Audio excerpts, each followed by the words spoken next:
नमस्कार, देवभूमि समाचारों में आप सभी का स्वागत है। मैं आपके साथ प्रियंका मलिक हाजिर उत्तराखंड की तमाम छोटी बड़ी खबरों को लेकर। लेकिन खबरों का रुख करने से पहले एक नजर डाल लेते हैं हेडलाइंस पर। उत्तराखंड में इन्वेस्टर समिट को लेकर तैयारियां तेज। दिल्ली दौरे पर सीएम पुष्कर सिंह धामी उद्योगपतियों से करेंगे मुलाकात, निवेश के लिए बनेगी बात।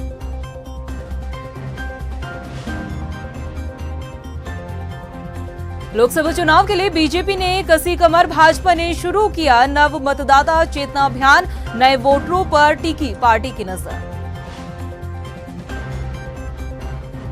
राज्य को प्राकृतिक आपदाओं से हुए नुकसान का ब्यौरा पेश नहीं कर पाए मंत्री सतपाल महाराज, अपने ही विभागों के सवालों में उलझे मंत्री साहब, विपक्ष ने भी लिया आड़े हाथ। उत्तराखंड में 20 अगस्त के लिए भारी बारिश का अलर्ट जारी। लगातार हो रही बरसात से जनजीवन हुआ अस्त व्यस्त। 25 अगस्त के बाद मिल सकती है बारिश से राहत। हेडलाइंस के बाद बुलेटिन में खबरें विस्तार से। उत्तराखंड के मुख्यमंत्री पुष्कर सिंह धामी 3 दिवसीय दिल्ली दौरे पर है और सीएम पुष्कर सिंह धामी का ये दौरा प्रदेश के लिए काफी खास माना जा रहा है। किन मायनों में ये दौरा खास हो सकता है, आइए इस रिपोर्ट में आपको दिखाते हैं। मुख्यमंत्री पुष्कर सिंह धामी 3 दिवसीय दिल्ली दौरे पर हैं। इस दौरान प्रदेशवासियों को काफी उम्मीदें मुख्यमंत्री पुष्कर सिंह धामी के दिल्ली दौरे से है, क्योंकि धामी सरकार जहां एक तरफ इन्वेस्टर समिट के आयोजन को लेकर तैयारियां तेज कर चुकी है, तो वहीं मुख्यमंत्री पुष्कर सिंह धामी के दिल्ली दौरे के दौरान कई उद्योगपति समूह के साथ बैठक होनी है, जिसमें उत्तराखंड में उद्योग लगाने को लेकर उद्योगपतियों के साथ विस्तार से बातचीत की जाएगी। वहीं उद्योगपतियों को उत्तराखंड में उद्योग लगाने को लेकर भी मुख्यमंत्री पुष्कर सिंह धामी सरकार की तरफ से इन्वेस्टर समिट में शामिल होने और उद्योग लगाने को लेकर निमंत्रण भी देंगे। दिल्ली दौरे को लेकर मुख्यमंत्री पुष्कर सिंह धामी का कहना है कि उत्तराखंड सरकार की कोशिश है कि उद्योगपति ज्यादा से ज्यादा निवेश करें, ताकि प्रदेश के लिए यह आर्थिक के लिहाज से मील का पत्थर साबित हो। पिछले दिनों में उत्तराखंड में निवेश करने के लिए अधिकांश काफ़ी बड़े बड़े उद्योग समूह के लोगों ने, निवेशकों ने अपनी इच्छा भी बताई है और हम लोगों को अपनी जो लैंड से संबंधित उनकी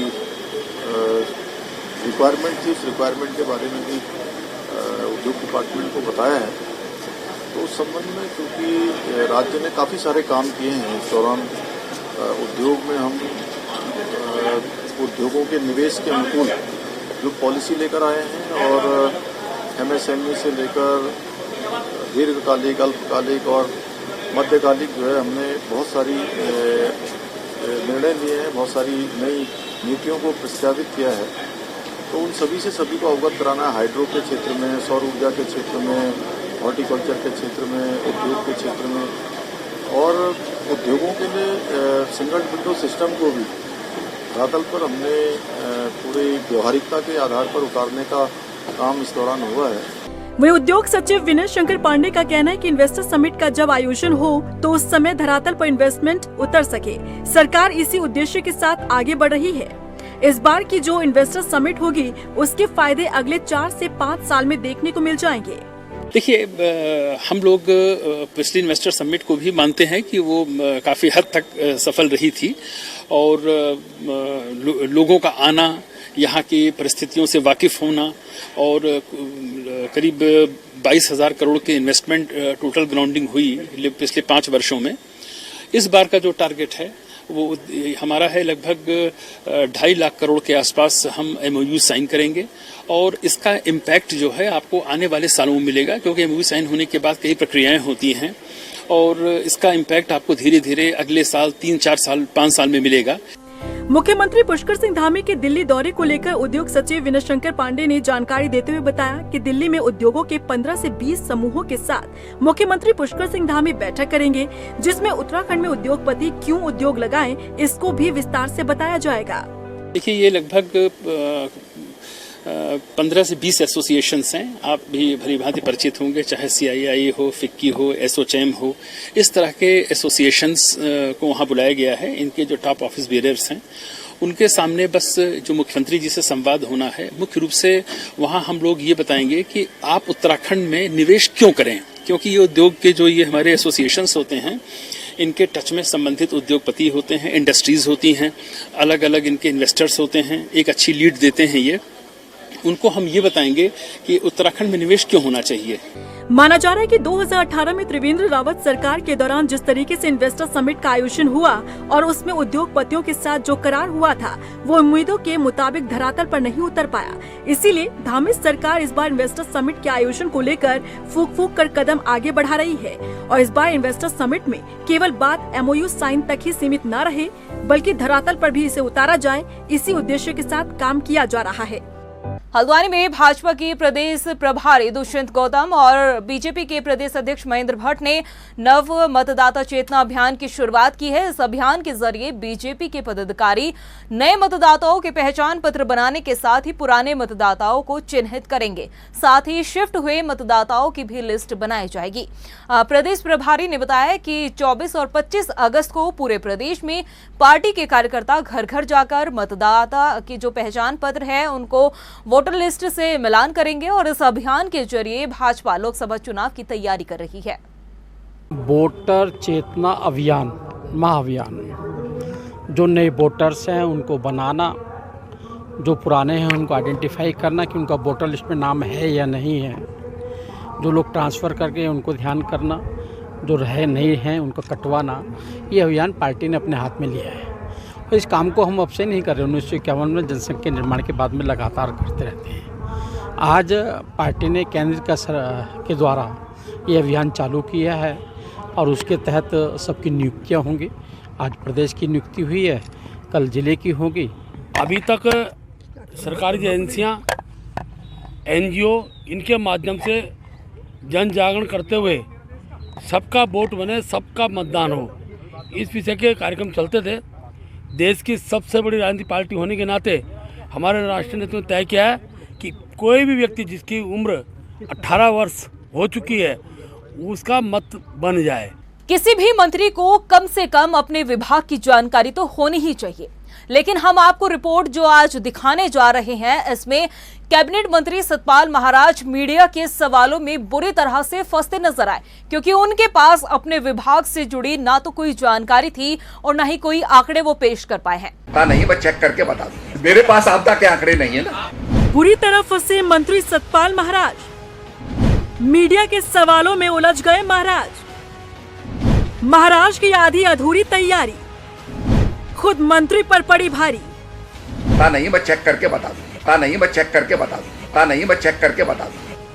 ये है कैबिनेट मंत्री सतपाल महाराज, जो एक से अधिक विभाग की जिम्मेदारी तो संभाल रहे हैं, लेकिन मंत्री जी के पास एक भी विभाग की जानकारी तक नहीं है। और ऐसा हम नहीं कह रहे हैं, बल्कि मीडिया द्वारा पूछे गए सवालों के आधार पर कहा जा रहा है। आपदा विभाग के पूरे मैं कलेक्ट करके आपको आंकड़े दे दूंगा। मैं प्रेस कॉन्फ्रेंस में जितने भी सवाल मंत्री सतपाल महाराज से पूछे गए, वो एक भी सवाल का जवाब देने में कामयाब नहीं हुए। चाहे चारधाम यात्रा से जुड़ा हुआ सवाल हो या फिर मॉनसून में टूटी सड़कों और पुलों का सवाल हो, हर सवाल पर मंत्री सतपाल महाराज लीपापोती करते दिखे, क्योंकि ना तो इनके पास आंकड़े थे और ना ही कोई जानकारी। आपदा मेरे पास नहीं है। आपदा विभाग के पूरे मैं कलेक्ट करके आपको आंकड़े दे दूंगा। मैं मेरे पास आपदा के आंकड़े नहीं है ना।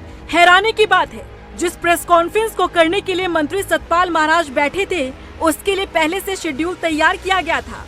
यानी कि मंत्री सतपाल महाराज को खास तौर पर अपने विभाग के कामकाज की जानकारी देनी थी, लेकिन जब मीडिया ने उनके विभाग से ही जुड़ा सवाल पूछना शुरू किया तो मंत्री जी बुरी तरह से घिरते नजर आए। नहीं, मैं चेक करके बता दूं। ये बड़ा विभाग बहुत बड़ा होता है, बहुत से काम होते हैं। आपने जो बात कही है उसका जवाब आपको मिल जाएगा।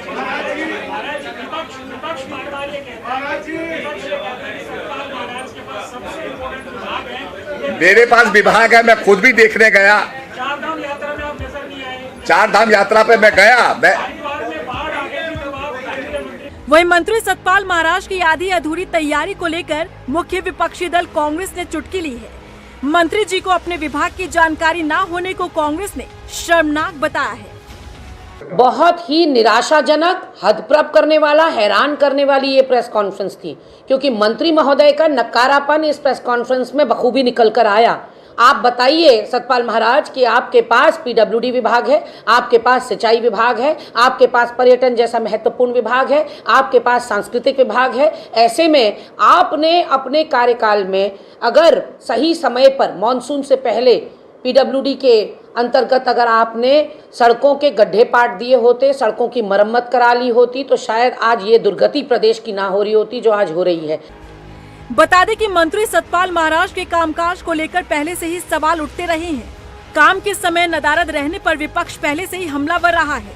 चाहे चारधाम यात्रा के दौरान अव्यवस्था की तस्वीरें हो या फिर पुल के टूटने का मामला हो, मंत्री सतपाल महाराज गायब ही दिखे। ऐसे में जब मीडिया के सामने आए तो सवालों में मंत्री जी उलझते नजर आए। मॉनसून सीजन में अभी तक लोक निर्माण विभाग को जहां 300 करोड़ से ज्यादा का नुकसान हो चुका है, वहीं केवल पुलों के क्षतिग्रस्त होने से लगभग 150 करोड़ का नुकसान हो चुका है। लेकिन मंत्री सतपाल महाराज के पास इनका कोई हिसाब किताब नहीं है। ऐसे में मंत्री जी की अपने विभाग को लेकर गंभीरता कितनी है, इसे समझा जा सकता है। प्रदेश कांग्रेस ने भारतीय जनता पार्टी के दो पक्षों में हुई आपसी भिड़ंत पर निशाना साधा है। कांग्रेस की प्रदेश प्रवक्ता गरिमा दसौनी ने कहा है कि खुद को अनुशासित पार्टी बताने वाली भाजपा की धज्जियां उसके ही कार्यकर्ता उड़ा रहे हैं। दरअसल क्षेत्रीय राजनीति की वजह से बीजेपी के दो पक्ष आपस में भिड़ गए थे। भाजपा के बूथ अध्यक्ष के बेटे पर महिला मोर्चा के उपाध्यक्ष के साथ मारपीट के आरोप है, जिस पर कांग्रेस की प्रवक्ता गरिमा दसौनी ने भाजपा में असरवाद और लालची लोगों की कोई कमी नहीं है, ये तंज कसा है। इस वजह से कार्यकर्ता आपस में भिड़ते हुए नजर आ रहे हैं। धज्जियां उड़ गई भाजपा के उस दावे की जिसमें भाजपा अपने आप को अनुशासन वाली पार्टी बताती है, शुचिता वाली पार्टी बताती है।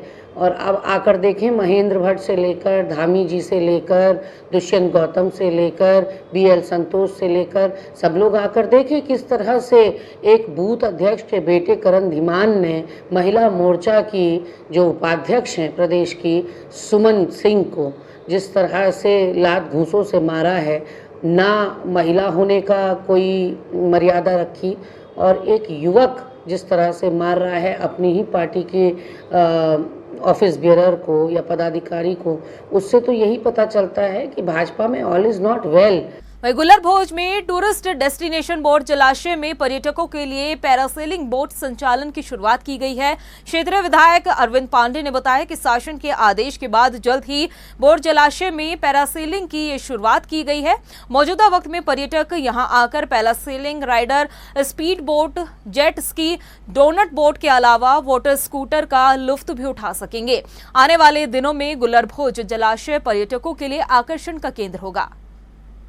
मेरे पे विश्वास किया, मुझे विधायक बनाया और मेरा सपना था कि इस गुलरभोज जलाशय को हिंदुस्तान का प्रमुख पर्यटन केंद्र बनाना है। इसी कड़ी में वाटर स्पोर्ट्स की कई गतिविधियां चालू हुई। सड़क की कनेक्टिविटी का प्रस्ताव शासन में है, बहुत ही कुछ दिनों में वो सैंक्शन हो जाएगा तो रोड की कनेक्टिविटी समाप्त हो जाएगी। आज लोगों की मांग थी, पर्यटकों की मांग थी कि पैरासेलिंग शायद गोवा के अलावा कहीं नहीं है, और उस पैरासेलिंग गतिविधियों को भी हमने शासन से स्वीकृति लेने में हमको सफलता मिली है। मैं अपने मुख्यमंत्री जी का, अपने पर्यटन मंत्री जी का, मैं और पूरी सरकार का मैं धन्यवाद देना चाहूँगा। और अब बात करते हैं राज्य के मौसम की। मौसम विभाग ने एक बार फिर से उत्तराखंड में भारी बारिश का अलर्ट जारी किया है। मौसम विभाग के निदेशक विक्रम सिंह ने मौसम का पूर्वानुमान जारी करते हुए कहा है कि रविवार से प्रदेश भर में भारी बारिश की आशंका जताई जा रही है। इसके साथ ही उन्होंने ये भी कहा है कि रविवार को प्रदेश के कई जिलों में भारी बारिश की संभावना दिखाई दे रही है। जनपद जो देहरादून है, नैनीताल और बागेश्वर में भारी बारिश की संभावना जताई गई है और 25 अगस्त तक के लिए प्रदेश भर के अधिकांश जिलों में भारी से भारी बारिश का अलर्ट जारी किया गया है।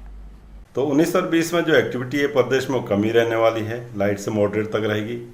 19 में कुछ जगहों में तक कह सकते हैं आपने, और 20 में अगर बात करें तो अनेक जगहों तक में वो रह जाएगी। जहाँ तक हैवी रेंज की बात, तो आज तो संभावना 19 को नहीं लग रही है, लेकिन 20 में 1-2 डिस्ट्रिक्ट रखे गए हैं, जैसे देहरादून है, नैनीताल है और इसके साथ साथ बागेश्वर डिस्ट्रिक्ट है, उनमें संभावना थोड़ी दिखती है कि हैवी रेन वहाँ एकाध मिलेगी।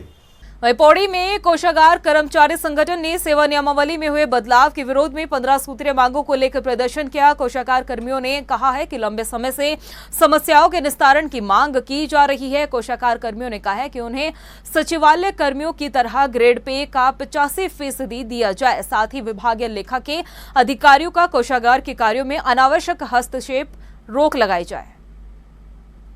वहीं दिनेशपुर में अनियमितताओं को लेकर स्वास्थ्य विभाग और पुलिस प्रशासन की टीम ने निजी अस्पताल पर कार्रवाई की है। टीम ने अस्पताल को अनिश्चित काल के लिए सील कर दिया है। दिनेशपुर प्राथमिक चिकित्सालय के प्रभारी चिकित्सा अधिकारी प्रदीप पांडे ने बताया कि बिना पंजीकृत कर अस्पताल को चलाया जा रहा था। एमओ साहब का आदेश आया था कि इस हॉस्पिटल को सील किया गया। रात 10 बजे करीब हम लोग आए थे।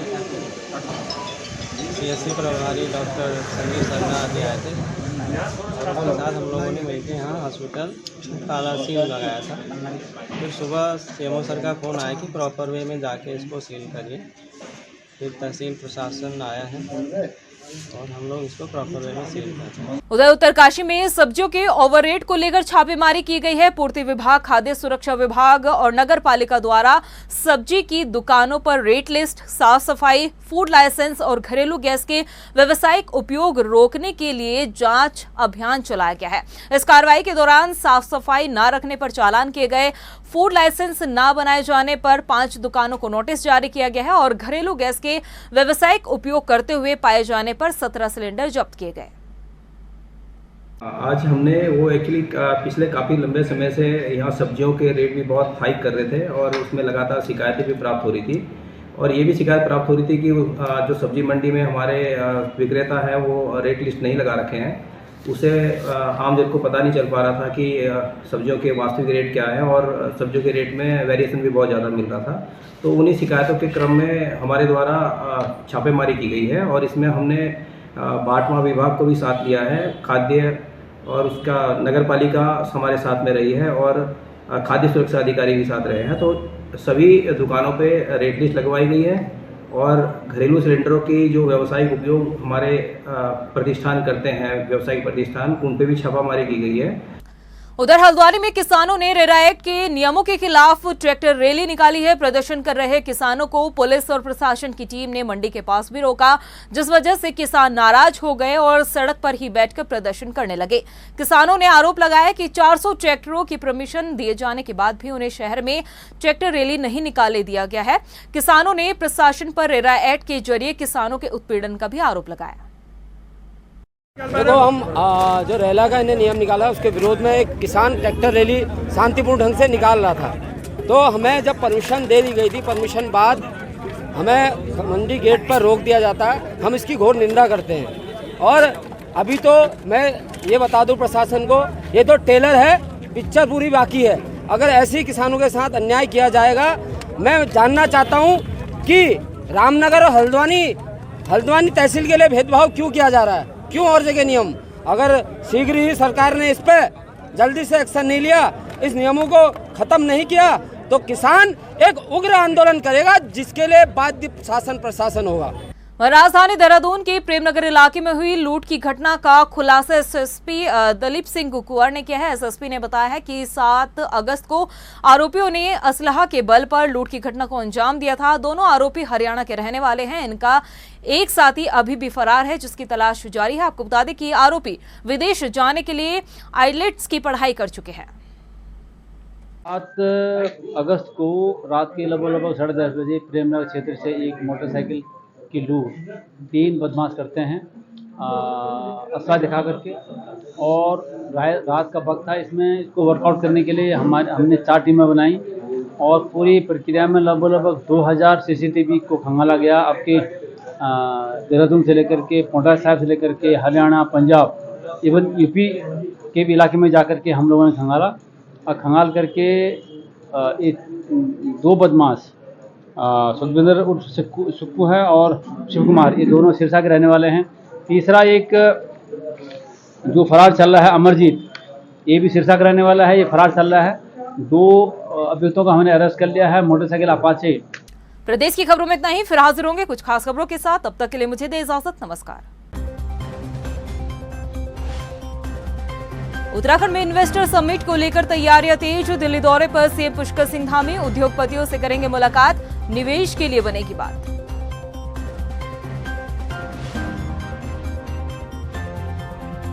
लोकसभा चुनाव के लिए बीजेपी ने कसी कमर, भाजपा ने शुरू किया नव मतदाता चेतना अभियान, नए वोटरों पर टिकी पार्टी की नजर।